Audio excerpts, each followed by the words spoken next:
ಎಲ್ಲರಿಗೂ ನಮಸ್ಕಾರ. ಕರ್ನಾಟಕ ಪರೀಕ್ಷಾ ಪ್ರಾಧಿಕಾರದ ಅಡಿಯಲ್ಲಿ ಇದೇ ಏಪ್ರಿಲ್ 23 ಹಾಗೂ 24ರಂದು ನಡೆಯುತ್ತಿರುವಂತಹ ಸಿಇಟಿ 2026 ಪರೀಕ್ಷೆಗೆ ಹೋಗುವಂತಹ ಎಲ್ಲಾ ಅಭ್ಯರ್ಥಿಗಳಿಗೆ ಸಂಬಂಧಿಸಿದಂತೆ ಕೆಎ ಕಡೆಯಿಂದ ಅಧಿಕೃತವಾಗಿ ಡ್ರೆಸ್ ಕೋಡ್ ಮತ್ತು ಪರೀಕ್ಷಾ ಕೇಂದ್ರದಲ್ಲಿ ನಿಷೇಧಿತ ವಸ್ತುಗಳ ಬಗ್ಗೆ ಮಾಹಿತಿಯನ್ನು ತಿಳಿಸಿದ್ದಾರೆ. ಆದ್ದರಿಂದ ಪರೀಕ್ಷೆಗೆ ಹೋಗುವಂತಹ ಎಲ್ಲಾ ಅಭ್ಯರ್ಥಿಗಳು ಈ ವಿಡಿಯೋನ ಪೂರ್ತಿ ನೋಡಿ ಮಾಹಿತಿಯನ್ನು ತಿಳ್ಕೊಳ್ಳಿ.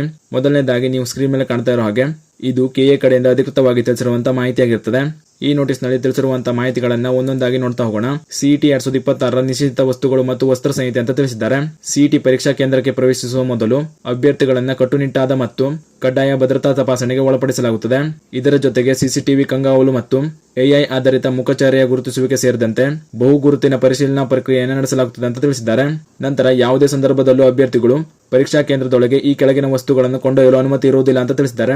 ಅಂದ್ರೆ ಪರೀಕ್ಷಾ ಕೇಂದ್ರದಲ್ಲಿ ಅನುಮತಿ ಇಲ್ಲದೆ ಇರುವಂತಹ ವಸ್ತುಗಳ ಬಗ್ಗೆ ಮಾಹಿತಿಯನ್ನು ನೋಡ್ತಾ ಹೋಗೋದಾದ್ರೆ, ಅಭ್ಯರ್ಥಿಗಳು ಪರೀಕ್ಷಾ ಕೇಂದ್ರದೊಳಗೆ ಪಠ್ಯ ಸಾಮಗ್ರಿಗೆ ಸಂಬಂಧಿಸಿದಂತ ಯಾವುದೇ ರೀತಿಯ ಚೀಟಿಗಳು, geometry box, pencil box, plastic pouch, calculator, scale, ಬರೆಯುವ ಪೇಪರ್, ಪೆನ್ ಡ್ರೈವ್ಗಳು, eraser, lock table, electric pen ಅಥವಾ ಸ್ಕ್ಯಾನರ್ ಇತ್ಯಾದಿಗಳನ್ನ ತೆಗೆದುಕೊಂಡು ಹೋಗುವಂತಿಲ್ಲ.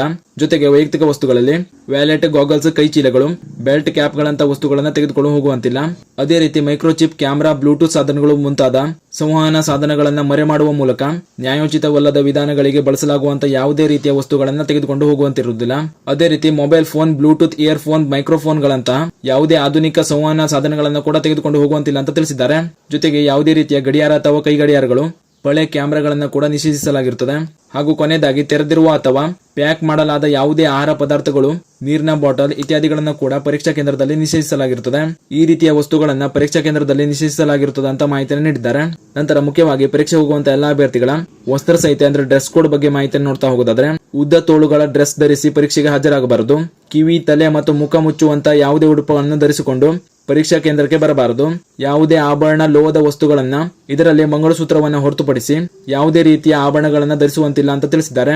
ಅದೇ ರೀತಿ ಚಪ್ಪಲಿಗಳು, ಕಡಿಮೆ ಹಿಮ್ಮಡಿ ಇರುವಂತಹ ಸ್ಯಾಂಡಲ್ ಗಳನ್ನ ಧರಿಸುವುದು ಉತ್ತಮ. ಶೂಗಳು ಹಾಕಿಕೊಂಡು ಬರುವಂತಿಲ್ಲ ಅಂತ ಮಾಹಿತಿಯನ್ನು ನೀಡಿದ್ದಾರೆ. ಈ ರೀತಿಯ ಡ್ರೆಸ್ ಕೋಡ್ ಗಳನ್ನ ಎಲ್ಲಾ ಅಭ್ಯರ್ಥಿಗಳು ಪಾಲನೆ ಮಾಡಿಕೊಂಡು ನೀವು ಸಿಇಟಿ ಪರೀಕ್ಷೆಗೆ ಹಾಜರಾಗಬೇಕಾಗಿರುತ್ತದೆ.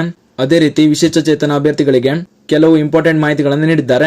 ಈ ಬಗ್ಗೆ ನೋಡೋದಾದ್ರೆ, ಶ್ರವಣ ಸಾಧನವನ್ನ ಬಳಸಿಕೊಂಡು ಪರೀಕ್ಷೆಗೆ ಹಾಜರಾಗುವ ವಿಶೇಷಚೇತನ ಅಭ್ಯರ್ಥಿಗಳು ಪರೀಕ್ಷೆ ಆರಂಭಕ್ಕೆ 2 ಗಂಟೆ ಮೊದಲು ಪರೀಕ್ಷಾ ಕೇಂದ್ರದಲ್ಲಿ ಯುಡಿಐಡಿ ಕಾರ್ಡ್, ವೈದ್ಯಕೀಯ ಪ್ರಮಾಣ ಪತ್ರದೊಂದಿಗೆ ವರದಿ ಮಾಡಿಕೊಳ್ಳಬೇಕು.